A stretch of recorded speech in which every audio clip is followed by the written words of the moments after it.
بسم اللہ الرحمن الرحیم۔ ایک قید خانہ وہ ہے جو دنیا والوں کا بنایا ہوا ہے، اور ایک قید خانہ اللہ تعالیٰ کا بنایا ہوا قید خانہ ہے۔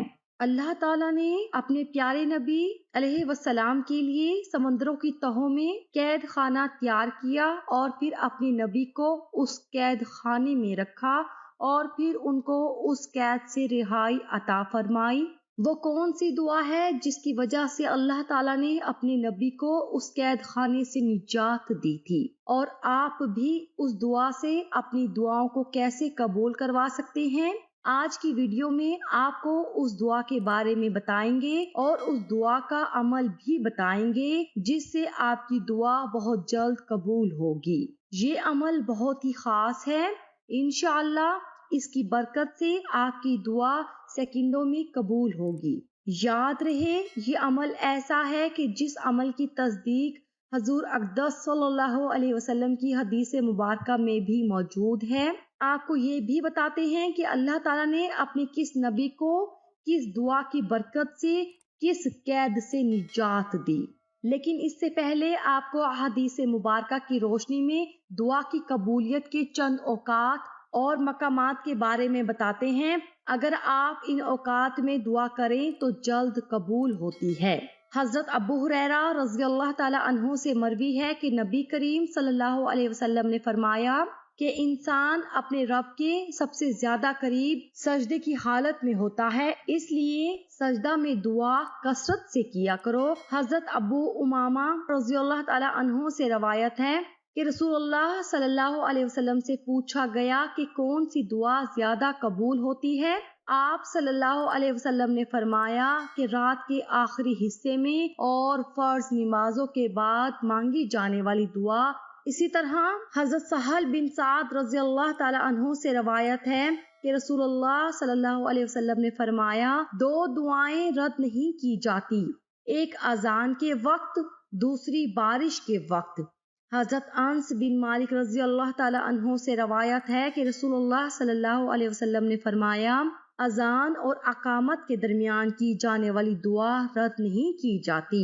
لوگوں نے پوچھا کہ یا رسول اللہ صلی اللہ علیہ وسلم، پھر ہم اس وقت کیا دعا کریں؟ آپ صلی اللہ علیہ وسلم نے فرمایا اللہ تعالیٰ سے دنیا اور آخرت کی عافیت مانگا کرو۔ یہ بات کبھی بھی نہیں کہنی چاہیے کہ دعا قبول نہیں ہوتی، کیونکہ جو دعا دنیا میں قبول نہیں ہوتی اللہ تعالیٰ اس کے بدلے میں اجر عطا فرمائے گا۔ یہ تھے چند اوقات اور مقامات جو دعا کی قبولیت کے ہیں۔ کوشش کریں کہ ان میں دعا مانگا کریں تاکہ آپ کی دعا جلد قبول ہو جائے۔ اور اب ہم آپ کو بتاتے ہیں کہ ہم جس نبی کی بات کر رہے ہیں وہ نبی ہے حضرت یونس علیہ السلام، اور جس دعا کا ہم آپ کو بتانے والے ہیں وہ دعا ہے دعائے یونس علیہ السلام، جسے آیت کریمہ بھی کہا جاتا ہے۔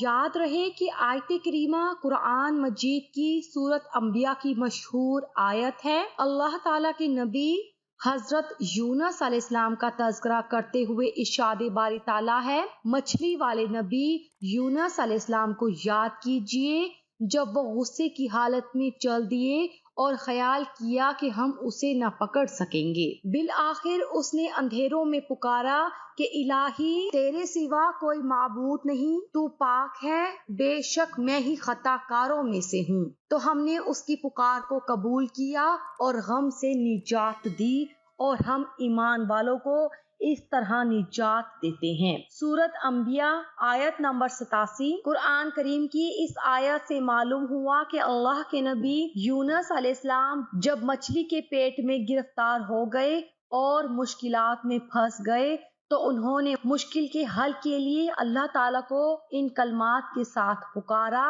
تو اللہ نے انہیں اندھیروں سے نجات دے دی اور بتا دیا کہ مشکلات کو حل کرنے والا، مصائب سے نجات دینے والا، دعاؤں کو سننے اور قبول کرنے والا، سب سے بڑا فریاد رسا، غوث العظم صرف اللہ تعالیٰ ہے، اور مشکلات سے نجات صرف انبیاء علیہ السلام کے ساتھ خاص نہیں بلکہ کوئی بھی ایمان والا اللہ تعالیٰ کو پکارے تو وہ اس کی دعا سنتا اور قبول کرتا ہے۔ یہی وجہ ہے کہ اکابرین ہر مشکل اور پریشانی میں